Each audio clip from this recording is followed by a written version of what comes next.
O refúgio para os cães foi sendo esquecido, mas Josefina continuou recolhendo cães das ruas e levando-os para casa. O barulho que os cães faziam à noite era tão alto que ninguém conseguia dormir, e as reclamações começaram a surgir. Além disso, o cheiro estava começando a se tornar insuportável.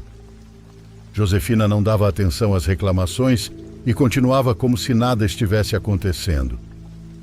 Com todos os problemas, ela ainda levava mais e mais cães, como se nunca fossem suficientes. Eu comecei a me preocupar de verdade quando vi o que estava acontecendo. Certa tarde tive que subir no telhado de casa para consertar algumas telhas e percebi que de lá dava para ver o quintal do canil. De lá consegui ver que a maioria dos cães estavam prestes a morrer de fome. Suas costelas e a coluna estavam completamente visíveis.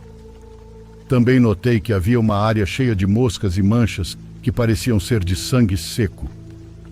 Não era pouco sangue, disso tenho certeza. Contei aos meus pais o que estava acontecendo, mas eles simplesmente me ignoraram.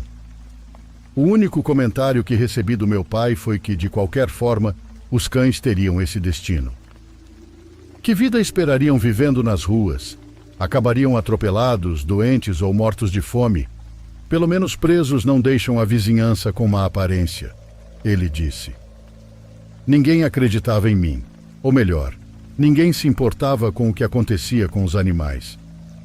Mas a partir daquele momento, eu me importei. Não consegui mais ignorar o destino dos cães e comecei a observar melhor, principalmente a Josefina. Notei que ela era uma mulher muito estranha, com um ar falso ao redor. Movia muito as mãos, a língua e os olhos. Às vezes eu a via murmurando sozinha. Lembro-me claramente do dia em que decidi falar com o candidato que havia sido eleito prefeito. Era de madrugada, entre os dias 30 e 31 de outubro. Como era sábado, eu pude ficar acordada até tarde. Os cães começaram a latir de uma forma muito agressiva. Subi no telhado e vi que os cães estavam cercando Josefina como se quisessem atacá-la. Estava prestes a gritar para os vizinhos saírem e ajudá-la, mas naquele momento, Josefina agarrou um dos cães com força e o levou até a área onde havia muito sangue.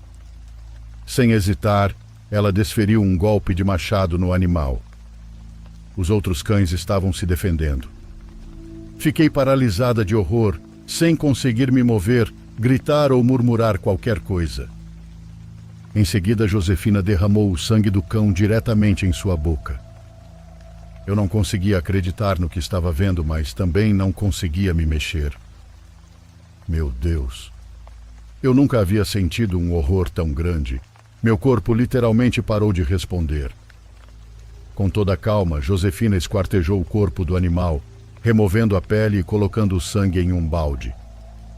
O resto do corpo foi jogado para os outros cães que, famintos, brigavam entre si por um pedaço. Josefina entrou na casa e eu não consegui ver mais nada. Essa imagem certamente vai me acompanhar pelo resto da vida, pois há lembranças que nunca se apagam. Quando desci, fui contar aos meus pais, mas como sempre foi inútil.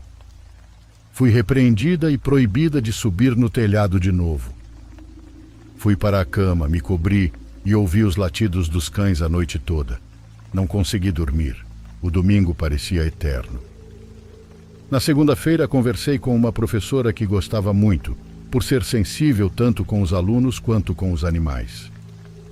Ela me acompanhou até o prefeito, e em questão de 30 minutos, havia viaturas cercando o quarteirão e batendo na porta do Refúgio São Marcos. Eles chamaram várias vezes, mas ninguém respondeu. Então abriram a porta e começaram a revistar cada cômodo. E, claro, o quintal.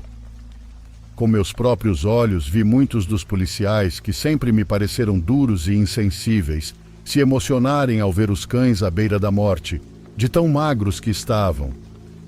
Alguns latiam, outros balançavam o rabo, felizes ao verem os policiais. A maioria dos vizinhos estava do lado de fora, curiosos para saber o que estava acontecendo. Explicaram que se tratava de uma denúncia de maus-tratos e que estavam revistando o local. No quintal havia ossos dos outros cães que morreram nas mãos daquela mulher. A terra estava revirada e pediram que todos saíssem para que pudessem fazer uma busca mais detalhada. O maltrato aos animais era apenas a ponta do iceberg. Em um dos quartos, havia uma estátua de um demônio. Era negra, com chifres retorcidos e olhos vermelhos. Estava colocada sobre uma estrela de 5 pontas, e ao redor dela estavam as cabeças de vários cães. Havia moscas por todo o quarto e também fezes humanas. O que transformou esse caso em uma investigação formal foi a descoberta de uma perna e o torso de uma criança de aproximadamente 3 anos. Ao cavar o quintal, encontraram roupas de crianças de 2 sexos. Esse caso chocou muito a minha cidade, mas nunca ganhou grande repercussão devido à falta de cobertura da mídia. Durante a investigação, os donos da casa foram notificados de que a propriedade estava sob processo judicial. Só então eles descobriram o que estava acontecendo, pois nunca haviam emprestado a casa a nenhuma Josefina. Essa bruxa foi procurada por todos os cantos, não só pela polícia, mas também pelos vizinhos, que finalmente se importaram com o que acontecia com os pobres animais. Nunca soubemos o que aconteceu com ela ou para onde foi. Também nunca entendemos o motivo de suas ações, nem por que bebia o sangue dos cães. Ela desapareceu e nunca mais foi vista. Imagino que atualmente já deva ter morrido, ou talvez esteja nesse processo. Que Deus queira que ela pague no outro mundo por tudo o que fez aos pobres animais.